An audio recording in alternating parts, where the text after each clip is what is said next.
Қазақ елі, бұл Касс-медиа бағдарламасы, мен Әсем Құралбекқызы. Бүгінгі бағдарлама өте ерекше деп айтар едім. Қазақ отбасында, қолөнершілер отбасында қонақ болып отырмын. Ассалаумағалейкум аға, қалыңыз қалай? Алейкум салам, жақсы, аман есен. Қалай өздеріңіз ат-көлік аман есен жеттіңіздер? Аға, қазақта бір әдемі мақал-мәтел бар. Әке көрген оқ жонар, шеше көрген тон пішер деп.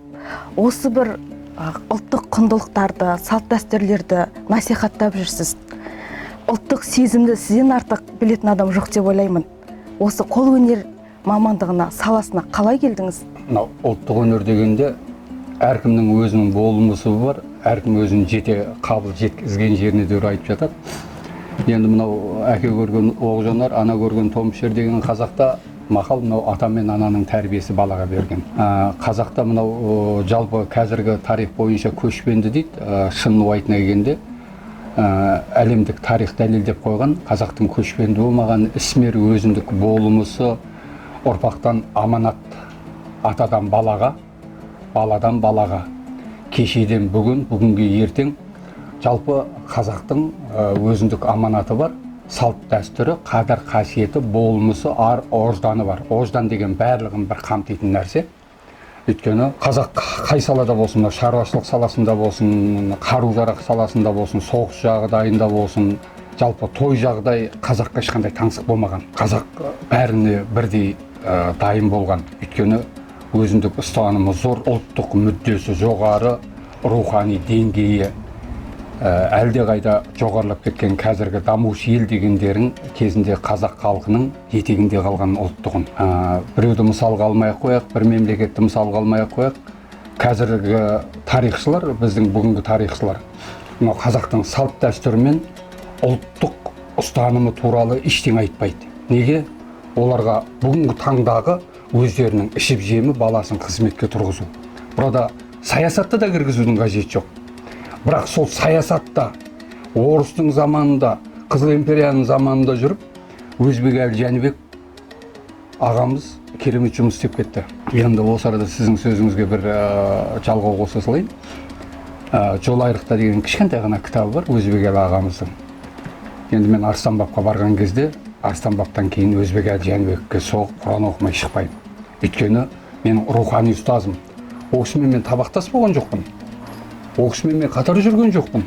Ол кісінің заманында мен кішкентай бала болдым. Сонда мына Өзбекәлі Жәнібеков айтады, Жолайрықта деген кітапта, қазақтың қар үйіне кірсеңіз дейді, 1200 жәдігерлік бұйымды көресіз дейді. Не деген масқара, не деген керемет, не деген байлық анау қар үйдің ішінде. Қазақтың қара шаңырағы, отау үй, қараша үй, қан үйі, бай үйі, қазақта бір үйдің атауы көп. Сонда олар не? Мынау қазір біз мына Көкшетауға, Бурабайға, мына бір қорықтарға барып демаламыз ғой.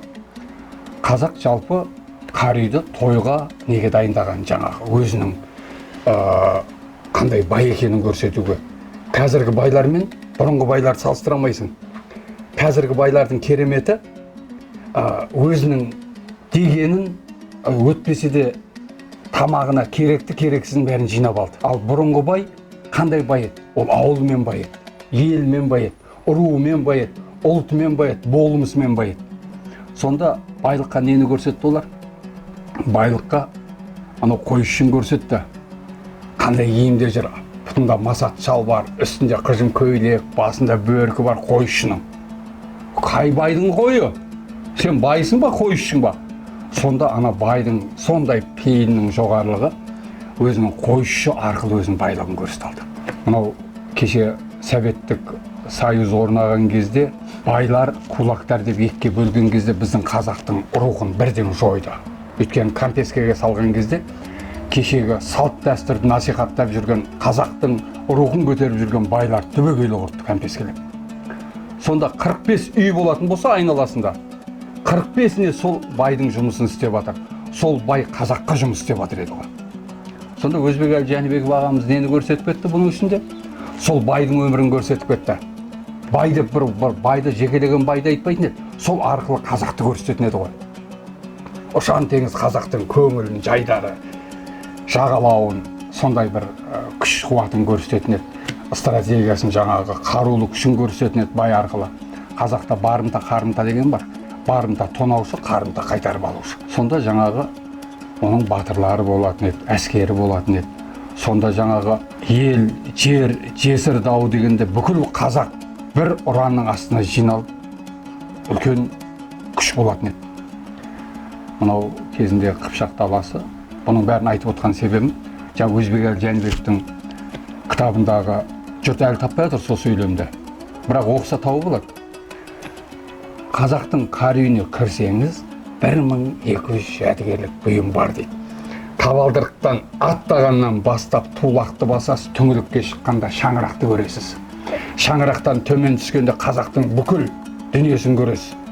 Сыртқа шықса аңшылық қару жарағын, жауға шапса 5 қаруын, найзасын, ақ найзаның ұшымен, ақ білектің күшімен демекші.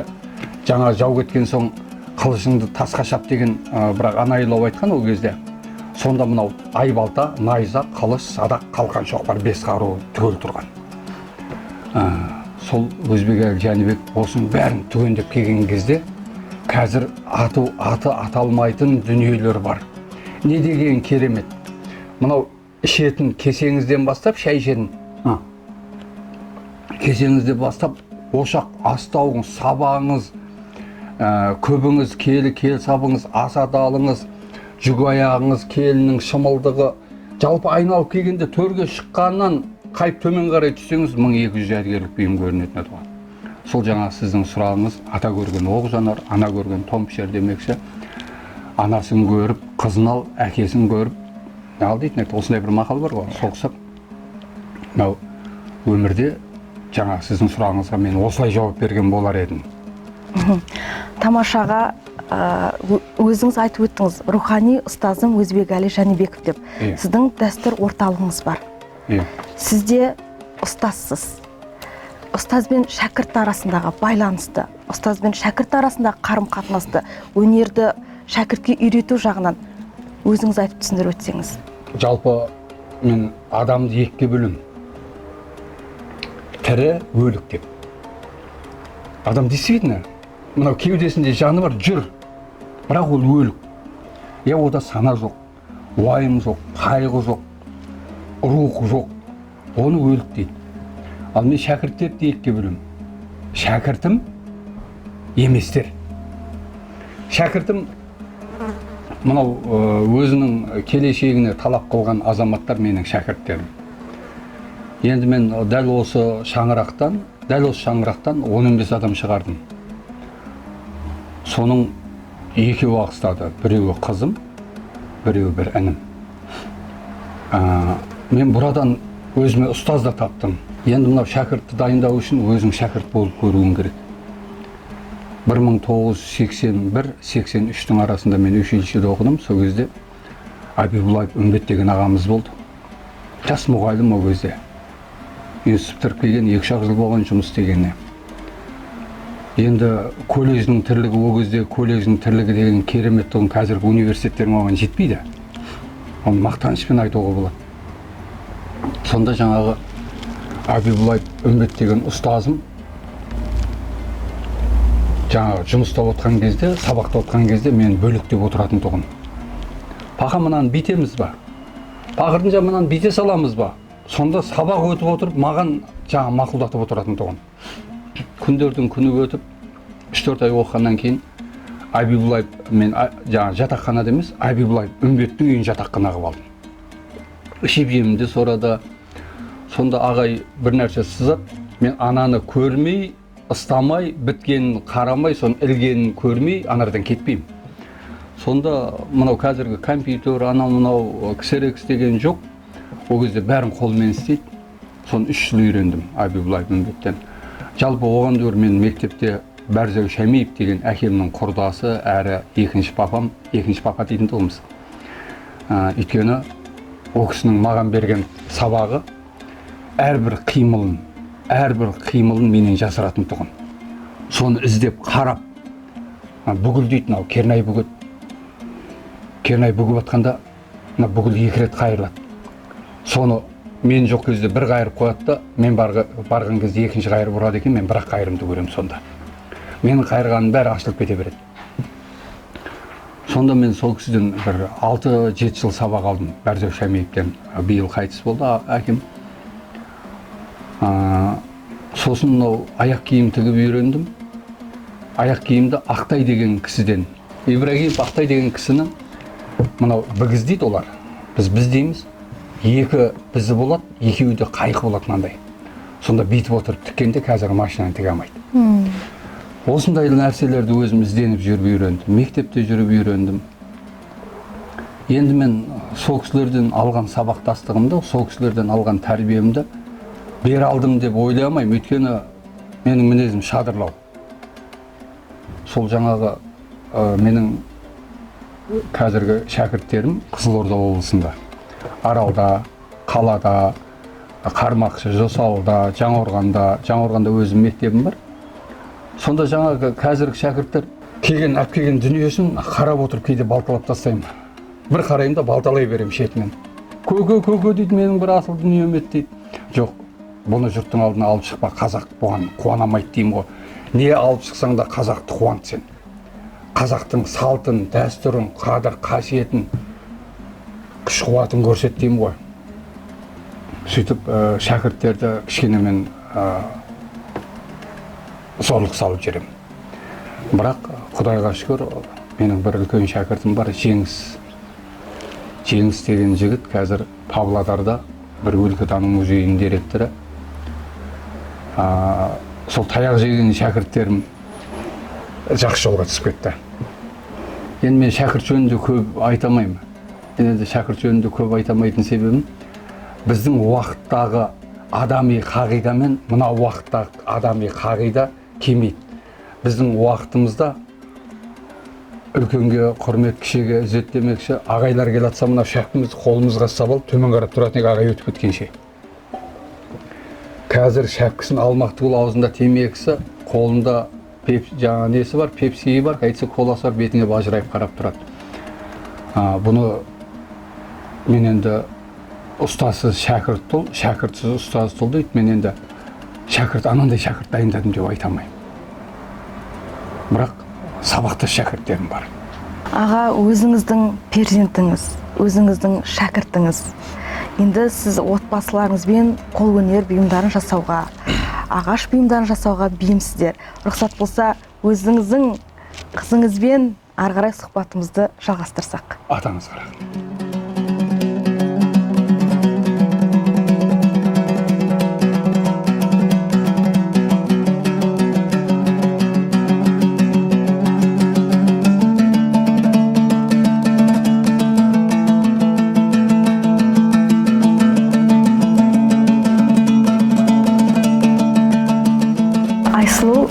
Мен осы уақытқа дейін шынымды айтсам, қыз баланың қолөнерші болғанын өзіңнен бірінші көріп тұрмын, кезіктіріп тұрмын. Алғашқы қызығушылығың қалай оянды? Әлде әкеңіз ықпал етті ма? Бірінші сол әкемнің өнерін көру өсті, кішкентайымыздан сол ықпал етті. Екінші, кішкентай кезімнен қатты қызықтым өнерге, ойнап жүрген. Бала кезімізде 5 жасымнан бастап судың жағасында ойнаймыз. Жаңағы сазбалшықпен жұмыстар жасап, осы үйдегі күнделікті тіршілікті жасап, содан бастап өнерге деген қызығушылығым артты. Одан кейін мектептерде жаңағыдай конкурстарға, суреттен сондай нелерге қатыстым. Әкем байқағаннан кейін мектепте жаңағы 6 сыныптан бастап Шымкент қаласында Әбілхан Қастеев атында көркем сурет мектебі болды. 3 жылдық сол мектеп интернатына оқуға бардым. Сол жерде де үйрендім. Сол мектепті оқып келгеннен кейін осы жерде 2005 жылдан бастап әкеммен бірге осы шеберханада ағаш бұйымдардан жұмыс жасауды үйрендім. Ағашпен қатар осы жүннен, мындай жіптерден тоқыма жасап, мындай жүндерден байпақтар басып, сосын мынандай түс киіздер, әртүрлі бұйымдар жасап келе жатырмын. 2005 жылы әкеңіздің шеберханасына келдіңіз. Ең бір алғашқы жасаған бұйымыңыз есіңізде бар ма? Алғашқы жасаған бұйымымыз көбінесе әкемнің дәріптейтіні Қорқыт атаның қобызы, Қорқыт атаның жұмыстары, туындылары болды. Сол бірінші істеген бұйымым сол жаңағыдай қамыстан несін тоқып, рамкасын тоқып, оны гипспен соның несін қорқыттың бейнесін қойып, сол бірінші жұмысым сол болды. Одан ары сол қобызды майда жүйде жұмыстарды ағашпен жалғастырдым. Сол қобыз Сіздің қобыз жасағаныңызды өз көзімізбен көріп таңғалып жатырмыз. Бұл жұмысқа шапшаңдық керек, ептілік керек, шеберлік керек. Қыз баласына қиын емес па? Әрине қиын.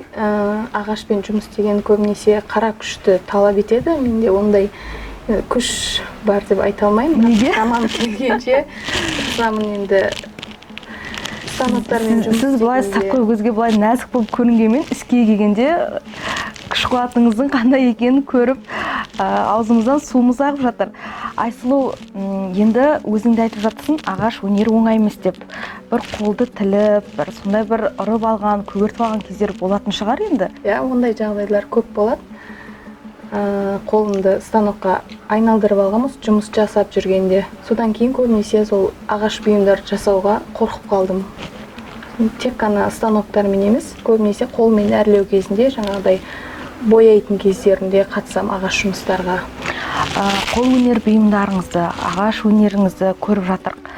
Идея қалай келеді сізге? Өйткені өте бір-бірімен байланыстырып, бір мән мағынасы бар, терең бір ойы бар сіздің бұйымдарыңызда. Идея әртүрлі келеді, негізі көбінесе адамдардың сұранысына байланысты идея туындайды. Адамдар өздері айтады, біз мынандай жұмыс жасағанда қалай болады, мына жерге мынандай нәрсе қойғанда қалай болады дегенде, сол кезде жан-жақты ойларды жинақтап, өзіңнің ойыңды жинақтап, идеяны сол кезде туындатамыз. Айсұлу, сіздің бұйымдарыңызды тек қана түркістандықтар ғана алмайды. Қазақстанның түкпір-түкпірінен, тіпті шетелден де келеді екен. Иә, үйде жасаған бұйымдарымызды алушылар үйден де келіп алып кетеді, және де біздің осы Түркістан қаласында Қожа Ахмет Яссауидің алдында кәдесый дүкеніміз бар. Сол жерде көптеген туристерге бұйымдарды ұсынамыз. Жан-жаққа кетіп жатыр, адамдарға қатты ұнайды. Автордың өзінен алған жұмыс туристерге өте қызық деп ойлаймын. Айсұлу, сіздің енді ұстазыңыз, ол әкеңіз. Әкеңіз қандай ұстаз? Мен бұл сұрақты қоймасам болмайды енді. Сізге қалай қатал ма? Қателескен жерлерде? Иә, қателескен жерлерде рұқсат міндетті түрде шәкіртті дайындау оңай емес. Сіз енді ренжімейтін шығарсыз. Одан да жақсы жұмыс істеуге тырысатын шығарсыз. Алға қарай талпынуға тырысамыз. Ұрысқан жағдайда да жақсы болсын деп ұрсады, жаман болсын деп ұрыспайды.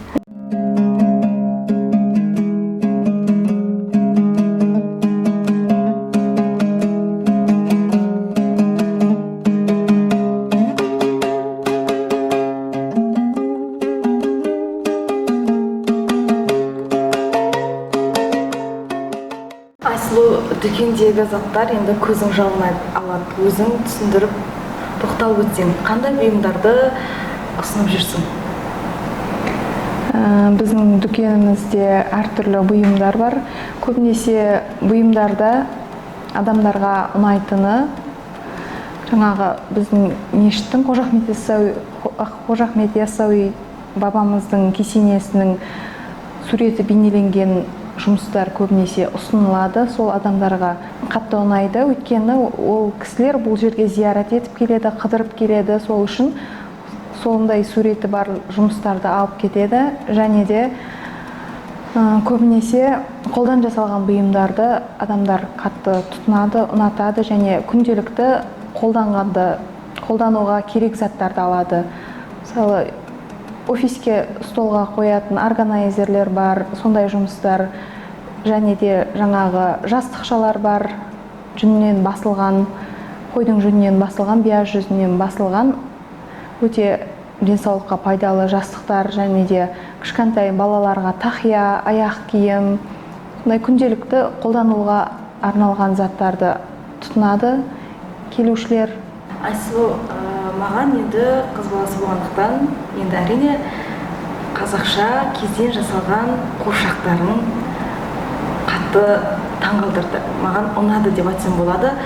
Қай уақыттан бері осындай бір қазақша қуыршақтарға көңіл аулап, жасап жүрсің? Ол қуыршақтарды жасағаныма біраз уақыт болды.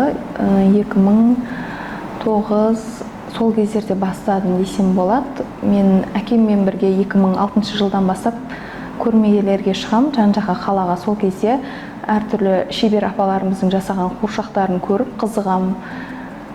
Содан шабытым оянып, өзім үйде жасай бастадым. Басында жасаған қуыршақтар әрине сыйға тартылды, одан кейін көбейтіп көрмелерге алып шығып, алғашқы қуыршақтарымды сата бастадым. Олар кішкентай қыздарға ойнағанға өте ыңғайлы, жүннен ешқандай зияны жоқ, табиғи өнім, және де көбінесе мектептерге, балабақшаларға көрсеткенге, мұғалімдерге, сондай кісілерге өткізіп жүрдім. Және туристер де қуыршақтарды жақсы көреді алып кеткенге. Қазақтың жағындай түйесі, қазақтың шаңырағы, қазақтың жағы анасы, атасы бар, кезден жасалған керемет бір, қалай айтсам екен, панно. Иә, соларды көбіне кімдер алады? Ондай панноларды қазақтың жерін көрсету үшін туристер алады негізі. Көбінесе жан-жақтан келген туристер, Түркиядан келген, Қытайдан келген, Кореядан келген, Америкадан келген, және де Бангладештен, Индиядан келген кісілер болды. Сол кісілер сол заттарды алып кетті. Ол жерде бейнеленген қазақтың барлық болмысы көрсетілген, түйесі, және де киіз үйлері, таулары, сол Қазақстанға барып келгенін білдіретін нәрселер бейнеленген болғасын сол кісілер алып кетеді. Және де өзіміздің елімізде адамдар алады, оны үйге жаңағыдай ата мен апаның суреті бар нәрселерді бір жастықта бас қосып қартаю үшін. Түйе мысалы біздің берекемізді білдіреді, көш керуенде қазақтың болмысын білдіретін нәрселер, және де ол жерде ағаштан қосымша қобыз, домбыра, бесікті бейнелейміз. Баланы аңсап жүрген кісілер мысалы бесікті ырымдап алады. Айсұлу, бүгін жанда ашық жарқын бір керемет сұхбат болды деп ойлаймын. Өзімде бір ұлттық сезімім, бір шарықтағандай керемет әсер алдым. Сұхбат бергеніңе, қонақжайлығыңа көп-көп рахмет айтамын.